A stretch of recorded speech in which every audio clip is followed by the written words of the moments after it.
Bom dia, querido irmão, querida irmã. Que prazer estarmos juntos mais uma vez para mais um estudo do nosso EBD, dando sequência à nossa série de lições acerca dos milagres de Cristo. E hoje estudaremos a lição número 4, que tem como título A Cura do Paralítico de Betesda, este importante milagre que Jesus realizou no seu ministério e que tanto tem a nos ensinar. Quero pedir que você, por favor, abra sua Bíblia em João, Evangelho de João, capítulo 5. Nós vamos ler do versículo 1 até o versículo 9 e depois leremos do 14 até o 15. Então eu peço que você abra sua Bíblia em João, capítulo 5, e vamos ler então a partir do versículo 1. Vamos, antes de ler o texto, orar ao Senhor e suplicar que Ele nos abençoe e nos conduza no transcurso desse estudo. Oremos. Querido e amado Deus, queremos te agradecer, Senhor, nesta oportunidade, ó Deus, a qual o Senhor nos concede de podermos estar juntos, ó Deus, para estudar a Tua Palavra. Somos agradecidos a Ti por este privilégio e rogamos agora, Senhor, que o Senhor nos abençoe e nos conduza no transcurso deste estudo, que possamos, ó Deus, compreender, guardar em nossos corações e também praticar tudo aquilo que o Senhor deseja nos ensinar nesta oportunidade. Obrigado pela minha vida e a vida de todos os meus irmãos que estão, ó Deus, agora, ó Pai, ouvindo, ó Deus, o ensino da Tua Palavra. Muito obrigado pela vida dos Teus filhos. Que o Senhor os abençoe, ó Deus, rica e abundantemente. Nós te pedimos em nome de Jesus. Amém. Então, vamos ler a Palavra de Deus. Algum tempo depois, Jesus subiu a Jerusalém para uma festa dos judeus. Há em Jerusalém, perto da Porta das Ovelhas, um tanque, que em aramaico é chamado Betesda, tendo 5 entradas em volta. Ali costumava ficar grande número de pessoas doentes e inválidas, cegos, mancos e paralíticos. Eles esperavam um movimento das águas. De vez em quando, descia um anjo do Senhor e agitava as águas. O primeiro que entrasse no tanque, depois de agitadas as águas, era curado de qualquer doença que tivesse. Um dos que estavam ali era paralítico, fazia 38 anos. Quando o viu deitado e soube que ele vivia naquele estado durante tanto tempo, Jesus lhe perguntou: Você quer ser curado? Disse o paralítico: Senhor, não tenho ninguém que me ajude a entrar no tanque quando a água é agitada. Enquanto estou tentando entrar, outro chega antes de mim. Então Jesus lhe disse: Levante-se, pegue a sua maca e ande. Imediatamente o homem ficou curado. Pegou a maca e começou a andar. Isso aconteceu num sábado. Mais tarde, Jesus o encontrou no templo e lhe disse: Olhe, você está curado. Não volte a pecar, para que algo pior não lhe aconteça. O homem foi contar aos judeus que fora Jesus quem o tinha curado. Observem, amados irmãos, que aqui João, o apóstolo, ele registrou no seu evangelho um dos muitos milagres que Jesus realizou. João ele vai destacar no final do evangelho que ele registrou apenas alguns milagres de Jesus, apenas uma amostra, poderíamos assim dizer, com a finalidade de que seus leitores crescem que Jesus Cristo era o Filho de Deus. Então, aqui João ele então registra esse milagre realizado por Jesus. Nós vamos encontrar no início do capítulo 5, no versículo 1, João vai descrever: algum tempo depois, Jesus subiu a Jerusalém. Então, nessa frase, nós temos algumas coisas importantes que precisam ser destacadas para que entendamos o contexto em que Jesus realizou aquele milagre. E a primeira coisa João vai dizer algum tempo depois. E depois de quê? Ora, depois dos acontecimentos que nós lemos no capítulo 4, que trata-se do encontro de Jesus com a mulher samaritana e depois a cura do filho de um oficial. Então João narra esses acontecimentos no capítulo 4 e ele faz essa referência iniciando o capítulo 5, algum tempo depois, ou seja, desses acontecimentos. Jesus subiu a Jerusalém. É interessante que, porque diz subiu, porque Jerusalém era uma cidade, ou é uma cidade, que fica a cerca de 800 metros acima do nível do mar. Então, por isso que nós temos essa referência a subir a Jerusalém, como também vemos isso nos Salmos. E por que Jesus vai a Jerusalém? Ele foi porque havia uma festa dos judeus acontecendo naquela ocasião. O apóstolo João, ele não descreve, ele não diz qual era a festa que estava sendo ali realizada. Porém, nós podemos imaginar que haviam muitas pessoas em Jerusalém naqueles dias, porque Jesus foi até lá, ou subiu a Jerusalém, por ocasião de uma festa dos judeus. Então, imaginemos que a cidade estava repleta de pessoas, eram peregrinos que vinham de todas as partes do mundo até Jerusalém, porque, afinal de contas, ali estava o templo, e o templo era o centro da religião judaica, onde eram apresentados os sacrifícios, enfim. Então havia um grande movimento em Jerusalém, periodicamente, anualmente, ou de tempos em tempos. Por quê? Por causa das festas que ali eram celebradas. Então, haviam judeus de todas as partes do mundo ali na cidade de Jerusalém. Muitas pessoas estavam naquele local. E João, ele prossegue o seu relato, e aí ele começa a destacar que nessa cidade, em Jerusalém, existe próximo, ou existia perto da porta das ovelhas, chamada Porta das Ovelhas, um tanque. E João ali, ele descreve esse tanque. Ele vai dizer o nome do tanque em aramaico, porque ele estava escrevendo em grego, mas o fato ele se deu num contexto em que as pessoas falavam o chamado aramaico, um dialeto do hebraico. Então ele traduz para os seus leitores que falavam o grego, ele vai dizer que o nome daquele tanque na língua lá do povo daquele tempo era Betesda. Então Betesda era no aramaico. João vai dizer que esse tanque ele tinha 5 entradas em volta. Algumas traduções vão dizer alpendres. E ele descreve então este local. Por muito tempo houve certo questionamento, principalmente da parte dos céticos, né, dos que não acreditam na Bíblia, porque não havia vestígios deste tanque. Então havia um questionamento acerca da existência deste tanque.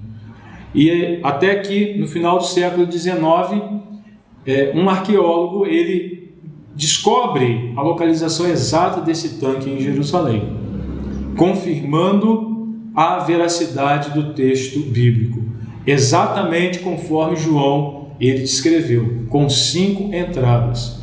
E tratava-se de 2 piscinas e que havia um desnível entre elas, e de tempo em tempo as águas de um nível eles abriam e uniam ali, e havia uma passagem, o que nos sugere certo movimento das águas naquele local.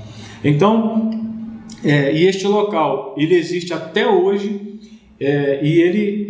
porém ele está num nível muito abaixo da atual cidade de Jerusalém, por causa das sucessivas conquistas, enfim, tanta coisa ali foi sendo colocada ali sobre aquele local, de modo que para se descer até lá é uma profundidade um tanto considerável, devido às conquistas e tantos períodos que houve ali naquela cidade, em Jerusalém.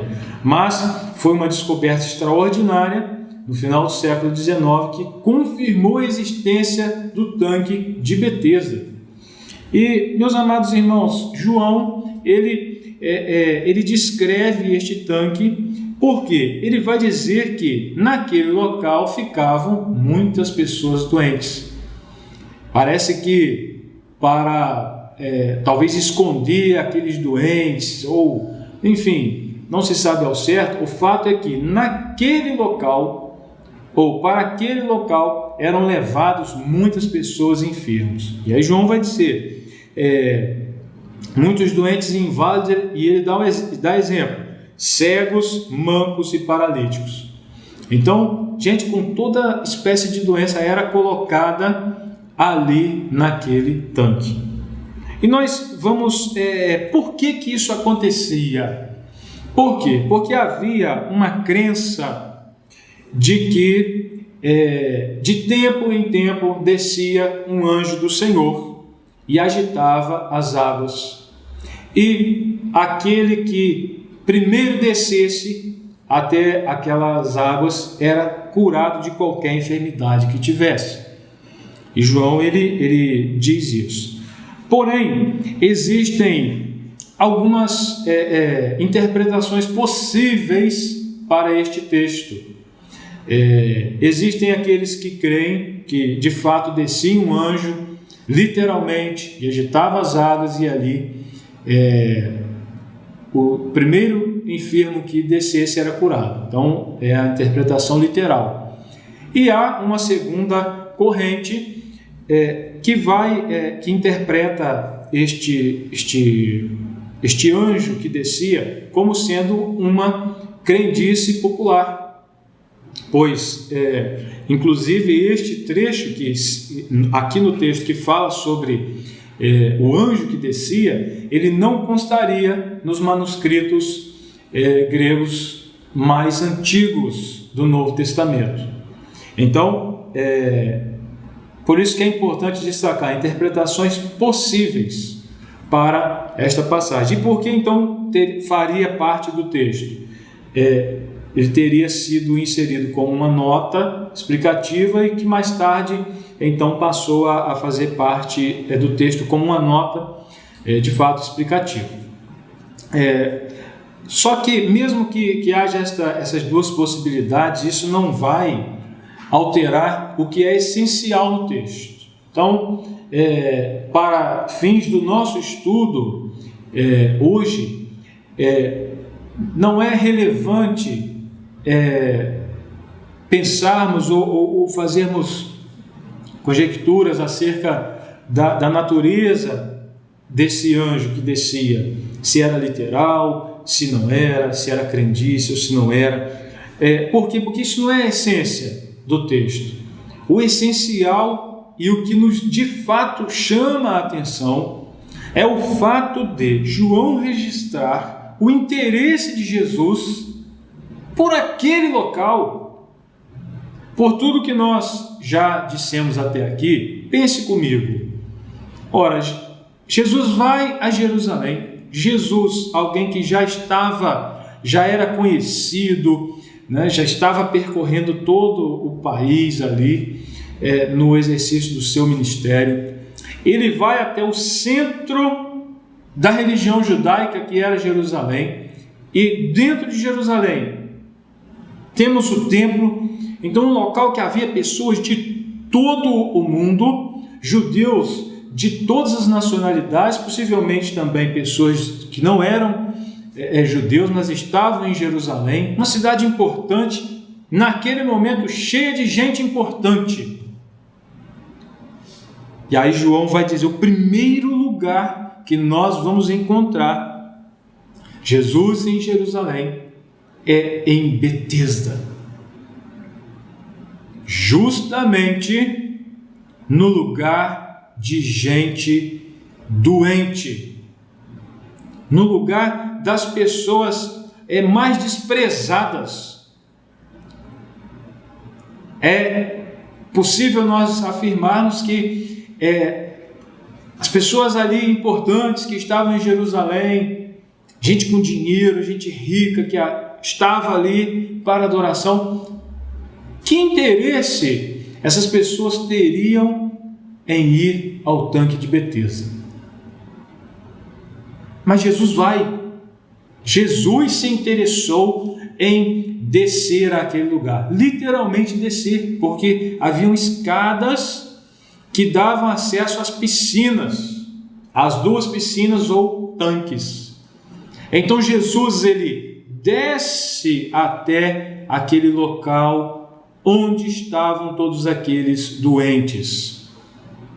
E ao chegar naquele local, Jesus se interessa pelo mais desprezado e o mais rejeitado de todos, ou seja, um paralítico que estava ali abandonado, possivelmente abandonado pela sua família, abandonado por todos. Ninguém se interessava por aquele homem. E aí nós vamos encontrar Jesus indo até aquele local. Então isso, primeiramente, é importante considerar que é extraordinário o fato de Jesus se interessar em ir àquele local. É algo que já deve nos chamar muito a atenção. E aí, então, podemos perceber que Jesus ele ouve atentamente aquele paralítico. João ele registra a realização deste milagre. Mas eu posso imaginar Jesus entrando naquele lugar e contemplando toda aquela situação, todos aqueles doentes, e ele então chega àquele paralítico. E eu fico imaginando Jesus conversando com aquele homem.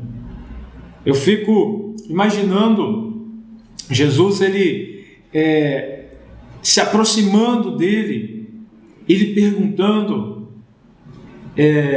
por exemplo, há quanto tempo ele estava naquela situação. Porque é evidente que Jesus tenha feito essa pergunta, está aqui implícito aqui no texto, porque ele soube que fazia 38 anos. Ora, ele soube que o paralítico estava ali há 38 anos porque ele perguntou. Então isto nos mostra que ele se aproximou e ouviu aquele homem. Ele dialogou, ele conversou com aquele homem. E então o homem responde para ele que havia 38 anos. E ele então ficou possivelmente impressionado com tanto tempo em que aquele homem estava naquela situação tão difícil, tão terrível, sem poder se movimentar, dependendo das pessoas. Imaginemos todo o contexto da vida daquele homem, todas as dificuldades, toda a dependência dele para as ações mais simples da vida, como a satisfação de suas necessidades fisiológicas, por exemplo. Ele não podia, ele era paralítico, ele não podia se locomover sozinho. Veja que situação tão terrível, de tamanha dependência. É possível imaginar que aquele homem estivesse ali fedendo, permitam-me usar essa expressão, talvez e possivelmente mal cheiroso, e abandonado, e sujo, talvez com doenças na sua pele, devido à falta de higiene, abandonado por todos. Ali estava aquele homem, pois é justamente naquele indivíduo abandonado, aquele indivíduo desprezado, aquele lixo humano, pois é justamente daquele indivíduo que Jesus, nosso amado Senhor, se aproxima e com ele dialoga e com ele conversa. Eu posso imaginar Jesus próximo, eu posso imaginar Jesus olhando nos olhos daquele homem, quando lhe pergunta: você quer ficar curado? E é interessante que aquele homem não tinha a exata dimensão, a compreensão de quem estava ali diante dele lhe fazendo aquela pergunta. Ele não sabia. Tanto é que a referência de cura que ele tinha era descer ao tanque. É o que ele sabia, é o que ele ouvia. E então ele vai dizer: Senhor, eu não tenho ninguém que me ajude a entrar no tanque.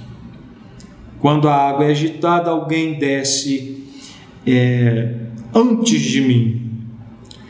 E então Jesus, ele já não diz mais nada, não há nenhuma argumentação, nada. Jesus simplesmente vai dizer para ele: levante-se, pegue a sua maca e ande. E a palavra de Deus vai dizer que imediatamente o homem ficou curado. O homem ficou curado, pegou a maca e começou a andar. É possível pensar que Jesus tenha ajudado, Jesus tenha dado essa ordem, tenha segurado em suas mãos, enquanto o homem levantou-se e tomou a sua maca e andou. É possível pensar nos nervos passando a funcionar, quem sabe a energia de Cristo. Algo extraordinário aconteceu e aquele homem se pôs de pé, tomou a sua maca e começou a andar. Milagre extraordinário de Cristo, e que vai nos ensinar, amados irmãos, e que tem inúmeras aplicações para a nossa vida cristã. A primeira delas é a de que nós precisamos nos interessar pelas pessoas e nos interessar de verdade. Interessar-nos pelas pessoas desprezadas, nos interessarmos, e às vezes com coisas simples desta vida. Amados irmãos, as pessoas precisam ser ouvidas antes de mais nada, e é o que nós vemos aqui. Jesus ouve aquelas pessoas. Nós temos vivido um tempo tão difícil, um tempo de isolamento, de solidão, um tempo ao mesmo tempo de agitação, de inquietude, e é natural diante de tantos acontecimentos ruins, tantas coisas que acontecem, e como se não bastasse todo esse contexto em que temos vivido cada dia, notícias difíceis, coisas ruins chegam aos nossos ouvidos. As pessoas, e é nesse contexto em que as pessoas estão precisando primeiramente de ser ouvidas. Esta é uma necessidade fundamental. E quantas vezes nós podemos ser esses ouvidos? Nós podemos ser estas pessoas que vão ouvir as carências, essas pessoas que vão se interessar pelos problemas dos outros. Esses dias ouvimos uma palavra de um importante líder religioso no nosso país, quando ele vai afirmar, e de uma forma brilhante, ele vai ensinar: olha, Deus, ele está conosco, num sentido que Deus ele não está acima, mas Ele está conosco. E na verdade esse o ensino do Novo Testamento, este Deus que desce. Ele não ficou lá no céu a olhar simplesmente, mas Ele desceu até nós, Ele se rebaixou até nós. E fica a pergunta para a nossa reflexão: se Ele, sendo Deus, fez isso, quanto mais nós, meros seres humanos? Porque não vamos nos sensibilizar com a tragédia e a dor do outro. E é exatamente isso que nós vemos aqui. Nós vemos um Jesus sensível, um Jesus que se sensibiliza com a miséria e a dor alheia. E isso se aplica, amados irmãos, a diversas situações da nossa vida, sejam com pessoas conhecidas ou simplesmente com pessoas que nem conhecemos, mas que possivelmente uma simples palavra de amor já seria suficiente para amenizar e acalentar a dor do semelhante. Ou então pessoas que estão sofrendo e muitos estão indiferentes à dor e ao sofrimento do seu próximo. Afinal de contas, falar da dor do próximo é uma coisa, mas sentir ela na própria carne é outra, diferente. Mas há pessoas que infelizmente estão insensíveis à dor do próximo. Eles não há nenhum tipo de sensibilidade, mas nós precisamos aprender com o nosso mestre. Primeiro, ele se sensibilizou com a dor e com o sofrimento alheio. Amados irmãos, mas nós também podemos pensar aqui em algo extraordinário que Jesus ele vai nos ensinar. Você já parou para se perguntar por que Jesus ele diz? Jesus não se contenta em simplesmente dizer ande, levante-se e ande, mas são 3 ações. Nós temos então nessa ordem de Jesus, nós temos 3 verbos, ou na verdade poderia dizer 3 ordens. Nós temos levante-se, nós temos pegue sua maca e finalmente ande. Jesus simplesmente poderia dizer levante-se e ande. E é interessante observar que em outros textos do Novo Testamento também há algo semelhante que Jesus fala. É sempre levante, pegue a sua cama e ande. Pegue a sua cama e ande. E é claro que isso aqui comporta diversas interpretações, porque afinal de contas estamos falando de uma palavra, ou estamos falando, tratando de algo que o próprio Deus fez. Então, seria muito simplista da nossa parte querer dar uma única interpretação para o porquê disso aqui. Mas, tendo consciência da nossa limitação, nós podemos pensar em algo extraordinário que Jesus está ensinando aqui para aquele homem e para nós todos. Quando ele diz, pegue a sua maca.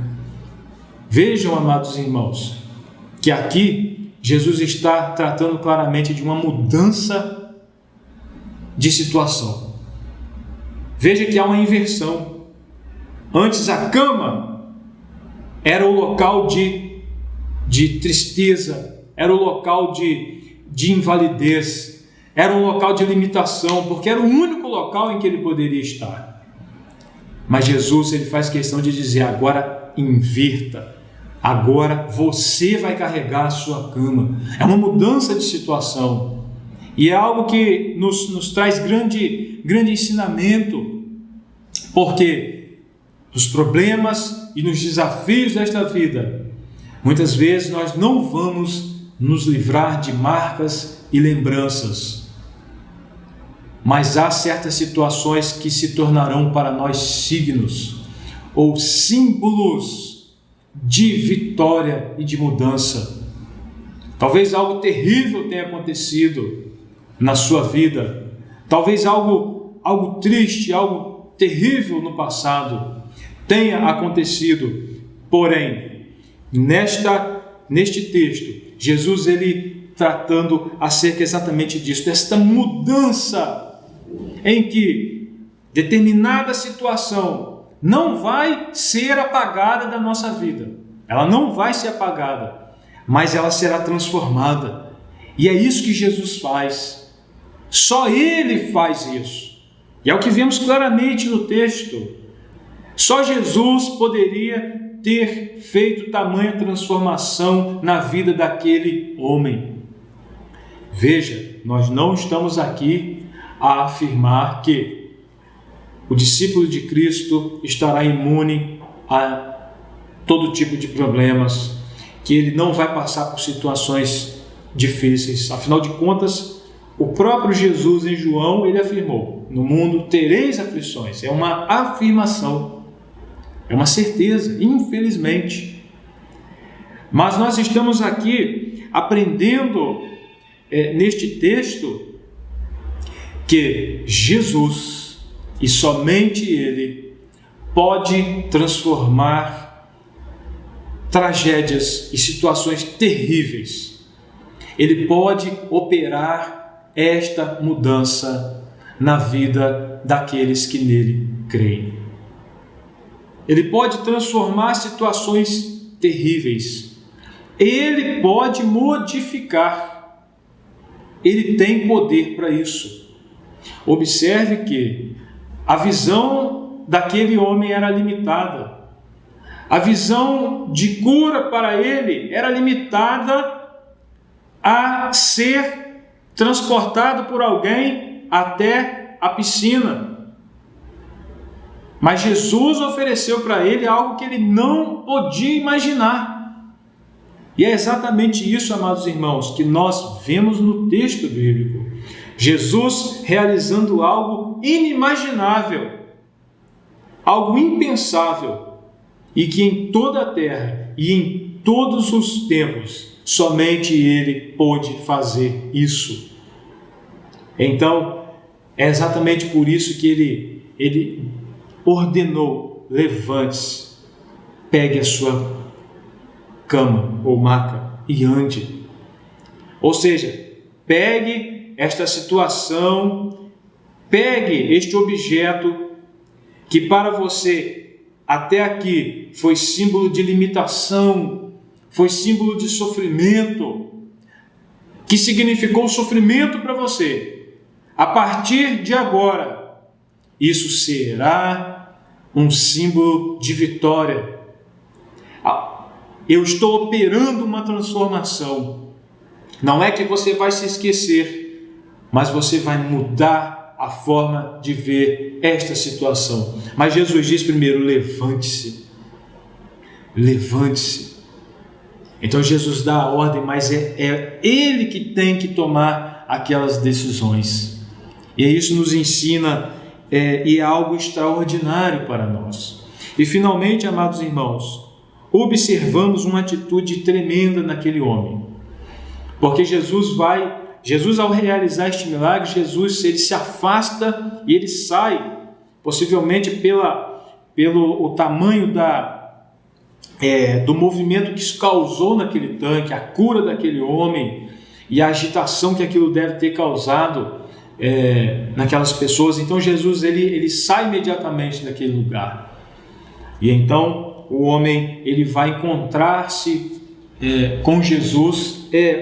João ele registra o desprezo dos líderes judaicos com a cura daquele homem, porque quando eles viram ele carregando a maca, eles ignoraram que ele era um paralítico que acabara de ser curado, apenas se limitando a criticar e dizer que era sábado, ele não poderia fazer aquilo. Então eles desprezam aquele homem, mas nós vamos em Jesus, o texto vai dizer que Jesus encontra ele posteriormente, algum tempo depois, ou mais tarde, possivelmente no mesmo dia, Jesus o encontra no templo.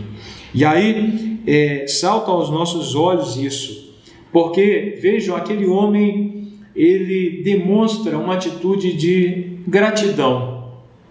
pelo que havia lhe ocorrido. Nós não sabemos, e a Bíblia não fala na vida daquele homem ali depois do milagre, mas é interessante observar que ele logo após ele é encontrado no templo. Ele poderia simplesmente ter pensado: agora vou viver a minha vida, vou sair por aí, esse tempo todo que eu perdi, 38 anos da minha existência. Mas não, nós o encontramos no templo e muito provavelmente agradecendo a Deus por tamanho milagre. Essa é uma atitude que infelizmente muitas pessoas não querem. Há muitas pessoas que se aproximam de Deus, querem as bênçãos de Deus, mas ao receber e experimentarem as transformações de Deus, as bênçãos que Ele graciosamente Ele dá a todos que dele se aproximam, mas há pessoas que depois preferem afastar-se do Senhor e não demonstram esta gratidão por estar na casa de Deus, agradecendo ao Senhor por tudo que Ele lhes dá.